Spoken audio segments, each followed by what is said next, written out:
علامہ اقبال نے ایک بات لکھی ہے. اقبال کہتے ہیں جب میں لندن میں وکالت کرتا تھا تو ایک خاتون تھی, لیڈی بارنس اس کا نام تھا. چھوٹے موٹے مقدمات لے کے وہ میرے پاس آتی تھی. بی بی ایک ہوٹل چلایا کرتی تھی. اس کا خامند جو تھا وہ فوج میں ملازم تھا.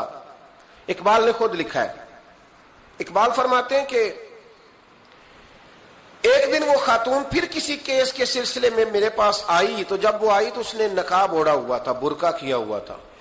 تو چونکہ اس نے نقاب اوڑھا تھا, مسلمانوں کی نشانی تھی. نقاب اوڑھنا کن کی نشانی ہے؟ اللہ آپ کو خوش رکھے. تو کہتے وہ نشانی چونکہ اہل اسلام کی تھی تو مجھے تجسس ہوا. میں نے کہا لیڈی خیریت ہے؟ میم صاحبہ یہ برقع پہنا ہوا ہے. تو کہنے لگی ہنس کے, اقبال مجھے پکا یقین تھا کہ آپ ضرور پوچھیں گے. تو میں نے کہا اچھا تو یہ برقع؟ تو کہنے لگی الحمدللہ میں مسلمان ہو گئی. تو میں نے فوراً کہا کہ آپ کا شوہر تو فوج میں ملازم ہے, فوجی کے لیے بدلنا اور پھر ملکی قانون اور یہ چیزیں. تو کہنے لگی اس نے مجھے کیا کہنا تھا, وہ خود کلمہ پڑھ گیا. تو کہتے ہیں میں اور متجسس ہوا. وہ کیس کی بات کرتی تو میرا تجسس بڑھ گیا. میں نے کہا تو کیس چھوڑ یہ بتا کلمہ کیسے پڑھا؟ تو کہنے لگی اقبال اصل بات یہ ہے کہ میں نا بے اولاد تھی, خامد بھی بڑے اچھے پیسے کماتا, میں خود بھی ہوٹل چلاتی, پر ڈپریشن اور ٹینشن اور بلا وجہ کی پریشانیاں جان نہیں چھوڑ. یہ ٹینشن اور ڈپریشن کا نا مجھے عربی ترجمہ کوئی نہیں ملا. یہ ڈپریشن اور ٹینشن کا نا میں نے تلاش کیا ہے, لیکن مجھے عربی لغت کے اندر ان کے معنی مجھے لگتا ہے کہ اس زمانے میں یہ چیزیں تھی ہی نہیں. ہوتی تو ان کا کوئی نام بھی, یہ آج ہے نا تو اس لیے آج کے زمانے میں ہی نام ہے مفت کا, مفت کی پریشانی. تو کہتی ہے مجھے ٹینشن اور ڈپریشن رہتی تھی ہر وقت, بڑی میں پریشان رہتی تھی. میرے ساتھ ایک عجیب واقعہ ہوا کہ میرے ہوٹل میں نا ایک بابا جی برتن مانجتے تھے, بوڑھے آدمی تھے, 70 سال کے قریب عمر تھی. ان کا ایک بیٹا تھا, ایک بہو تھی, ایک پوتا تھا, لیکن وہ بیچارے بیٹا بیمار رہتا تھا تو لہذا وہ خود مزدوری کرتے. کہتی ہیں ایک دن وہ بابا جی میرے پاس آئے, کہنے لگے میم صاحبہ 2-4 دن کی چھٹی چاہیے. تو میں نے کہا خیریت ہے؟ کہنے لگے میڈم میرا بیٹا فوت ہو گیا. بیٹا, آپ کو پتہ ہے باپ کا جنازہ پڑھنا آسان ہے, بیٹے کا جنازہ اٹھانا بڑا مشکل کام. کہتی ہے میں کچھ لکھ رہی تھی, میرے ہاتھ سے قلم گر گیا. میں نے خود گاڑی بھیجی, بابا جی گاؤں چلے گئے جہاں وہ رہتے تھے. کہتی 2-3 دن کے بعد میں اور میرا شوہر گئے تو رستے میں ہم باتیں کر رہے تھے کہ کیا تعزیت کریں گے.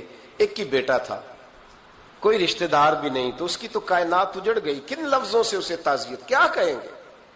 کہتے جب ہم گئے تو وہ ٹوٹی ہوئی چٹائی پہ بیٹھا تھا, کچھ لوگ قریب تھے. ہم نے جا کے کہا بابا آپ مسلمان ہیں, ہم آپ کو کیا نصیحت کریں, ایک ہی بیٹا تھا, کہ کس طرح کر کے ہم آپ کو تسلی دیں. تو کہتے اس نے آنکھیں کھولی, بوڑھی آنکھوں میں ایمان کی روشنی.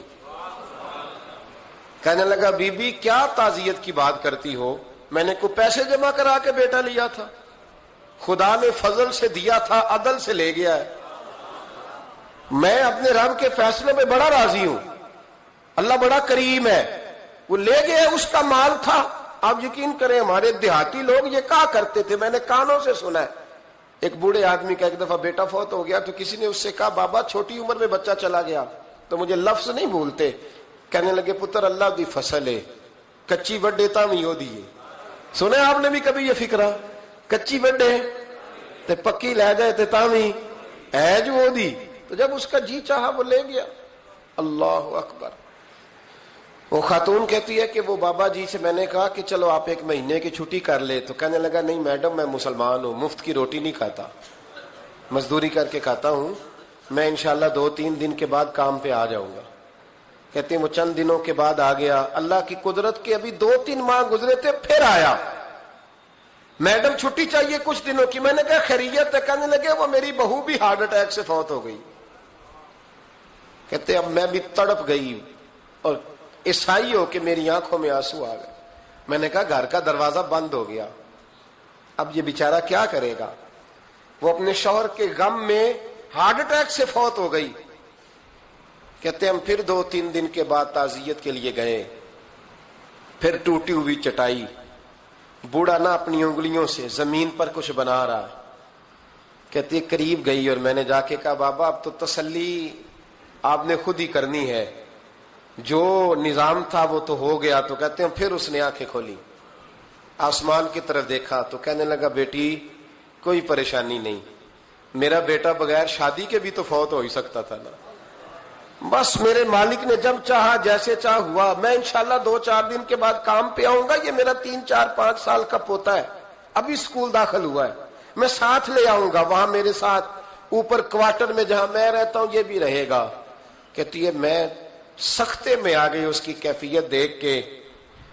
وہ پوتے کو ساتھ لے آیا. کبھی کبھی میں دیکھتی چھت پہ کھڑے ہو کے کہ دادا گھوڑا بنا ہوا ہے اور پوتا سواری کر رہا ہے. وہ سویرے اٹھتا, اس کو سکول چھوڑ کے آتا, شام کو لے کے آتا, پیار کرتا, محبت کرتا. تیسری منزل پر ہم نے ایک کوارٹر دیا ہوا تھا, وہاں دادا پوتا رہتے. اللہ تو بڑا بے نیاز ہے.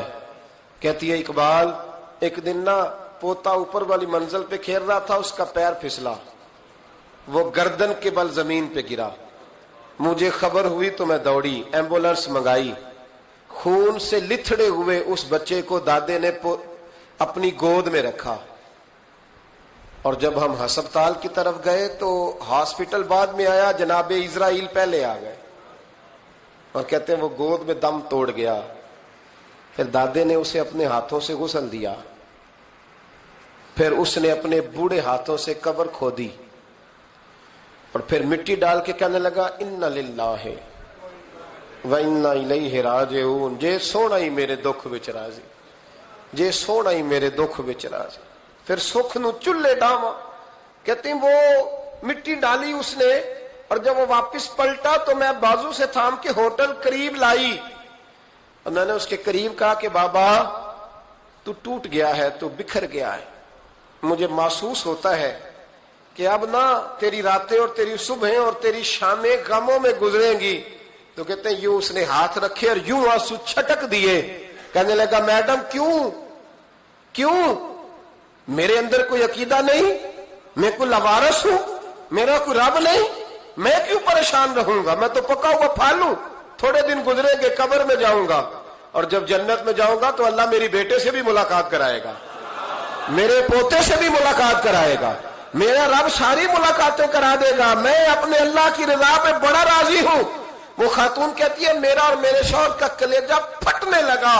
میں نے کہا بابا یہ جذبہ کہاں سے ملتا ہے, یہ سکون کہاں سے آتا ہے, یہ کیفیت کیسے ملتی ہے. مجھے کہنے لگا تو نے لینی ہے. میں نے کہا تو کہنے لگا تو بھی گنبد خضرا والے نبی کا کلمہ پڑھ جا, تو بھی رسول اللہ کا کلمہ پڑھ جا.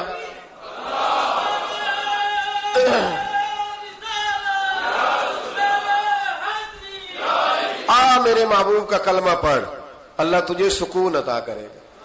ایک حدیث نہ پڑھ دو مسلم شریف سے, بخاری سے ایک حدیث نہ پڑھ لو تاکہ یہ بات مضبوط ہو جائے. حضرت ابو طلحہ رضی اللہ تعالی, بیٹا شدید بیمار ہے, مزدور آدمی تھے, کئی دنوں سے گھر تھے. بیوی کہنے لگی اگر آپ گھر میں بیٹھے رہیں گے تو کھائیں گے کہاں سے, جاؤ آپ مزدوری کرو, میں بیٹے کو دیکھتی ہوں. ابو طلحہ مزدوری کرنے چلے گئے. شام کو آئے تو بیٹا فوت ہو چکا تھا. عورتیں بے حوصلہ ہوتی ہے نا اکثر, پر بیوی نے سفید کپڑا ڈال کے کمرے میں رکھ دیا. بیٹا, ماں اور بیٹا کو ناپ تکتا ہے رشتہ, بیٹے میں سفید چادر ڈال کے کمرے میں رکھ دیا. حضرت ابو طلحہ انصاری آئے, بیٹے کا کیا حال ہے؟ کہنے لگی اللہ کی رحمت میں ہے. اللہ کی, کیسا جملہ ہے, اللہ کی رحمت میں ہے. خامد نے کھانا کھایا, بیوی سے ملنے کو دل کیا تو ملاقات ہوئی. فارغ ہو کے بیٹھے تو خاتون اٹھ کے نا خامد کے قریب گئی, اس کا ہاتھ تھاما, کہنے لگی نبی کریم علیہ السلام کے صحابی ہو, ایک مسئلہ دریافت کرنا تھا, بتاؤ گے؟ کہ پوچھو. کہنے لگی اگر کوئی آپ کے پاس امانت رکھوائے اور پھر اپنی امانت واپس مانگے تو کیا کرو گے؟ حضرت ابو طلحہ کہنے لگے پوچھنے والی کیا بات ہے, جس کی امانت ہے واپس کر دیں گے. اب زوجہ روئی, اب صبر والی بی بی روئی, اب ماں روئی, آنسو ٹپکے, آنچل سے پوچھ کے کہنے لگی ابو طلحہ وہ بیٹا بھی اللہ کی امانت تھا اور رب اپنی امانت لے گیا ہے, اٹھو غسل کفن کا بندوبست کرو. حضرت ابو طلحہ اٹھے, کامتے کامتے ہاتھوں سے غسل کفن دیا، مسجد نبوی میں پہنچے، محبوب کی بارگاہ میں عرض کیا تو رسول کریم فرمانے لگے تیرے اور تیری بیوی کے عمل سے اللہ بھی بڑا راضی ہے، اللہ کے رسول بھی بڑے راضی ہیں، اور اللہ تجھے برکت عطا کرے گا۔ صحابہ کہتے ہیں پھر اللہ نے انہیں 9 بیٹے عطا فرمائے، پھر اللہ نے انہیں اللہ کی رضا پہ راضی رہنا سیکھو، اللہ کے قریب چلے جاؤ گے اللہ کی رضا پہ۔ حضرت سفیان ثوری دعا مانگ رہے تھے، یا اللہ راضی ہو جا، یا اللہ راضی ہو جا، یا اللہ راضی ہو جا، دعا مانگ رہے تھے۔ بی بی رابعہ بصری پردے کے پیچھے بیٹھی تھی، جب دعا لمبی ہو گئی تو کہنے لگی سفیان بس کر، کوئی اگلا لفظ بھی بول، بس کر۔ آپ فرمانے لگے تجھے کیا ہوا؟ تو کہنے لگی تو کب سے کہہ رہا یا اللہ راضی ہو جا، یا اللہ راضی ہو جا، پہلے اپنے دل پہ ہاتھ رکھ کے بتا تو اللہ سے راضی ہے؟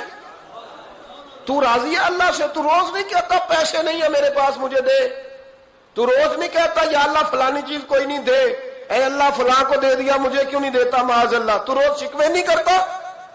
فرمایا پہلے تو راضی ہو جا۔ ترمذی شریف کی حدیث ہے، میرے نبی کریم علیہ السلام نے فرمایا تم اللہ کے دیے ہوئے تھوڑے رزق پہ راضی ہو جاؤ، اللہ تمہاری تھوڑی عبادت سے راضی ہو جائے۔ دیکھیں نا امام حسین کا آخری جملہ کیا ہے میدان کربلا، آخری جملہ کیا ہے؟ میں 5000 مسجد دے کے کہتا ہوں دیا نہیں میں نے، اللہ بڑا راضی ہے مجھ سے، 5 نمازیں پوری نہیں پڑھتا۔ امام علی مقام نے نا دل کلیجہ جان اولاد ہر چیز نکال کے رکھ دی، تو آخری جملہ یہ تھا اے اللہ بتا تو حسین سے راضی ہے کہ ناراض ہے؟ اللہ تو راضی ہے کہ ناراض ہے؟ بھائی پہلی بات رحمت الہی، دوسرا اللہ کی رضا پہ، یعنی عجیب بات ہے نا، جب اللہ کروڑوں دے تو دنیا چھپاتی ہے، اور جب تھوڑا کاروبار ٹھنڈا ہو جائے تو ساری دنیا کو دنیا بتاتی ہے۔ تو جب میں تو کہہ رہا ہوں کہ میں بندہ ڈھونڈ رہا ہوں جو مجھے ملے آ کے کہے کہ شکر کا طریقہ بتاؤ، تو مل ہی نہیں رہا، کو ملے جو کہے بڑی خیر ہے، ہر لحاظ سے اپنے رب سے راضی ہو، مل ہی نہیں رہی دنیا۔ تیسری بات، اگر اللہ کے قریب جانا ہے، یہ ان لوگوں کے لیے جو معرفت الہی کے متلاشی ہیں وہ خاص توجہ کریں۔ اگر رب کریم کے قریب جانا ہے تو پھر ایک ذہن بنائیں کہ میرا رب میرے ساتھ ہے، میرا رب میرے، نحن اقرب الیہ من حبل الورید، اور درویش کہتے ہیں جے میں تینوں اندر جانا تو پھر مقید جانا، جے میں تینوں باہر جانا تے اندر کون سمانا، اندر بھی تو ہے تے باہر بھی تو، وچ بلا کون نمانا۔ پھر تصور کریں کہ اللہ میرے ساتھ ہے۔ حضرت جنید بغدادی رحمت اللہ علیہ کہتے ہیں میں نے اپنے مرشد سے کہا کوئی وظیفہ جو پڑھا کروں، تو فرمانے لگے جنید پڑھا کر کہ اللہ میرے ساتھ ہے اور اللہ مجھے دیکھ رہا ہے، یہ وظیفہ پڑھا کر۔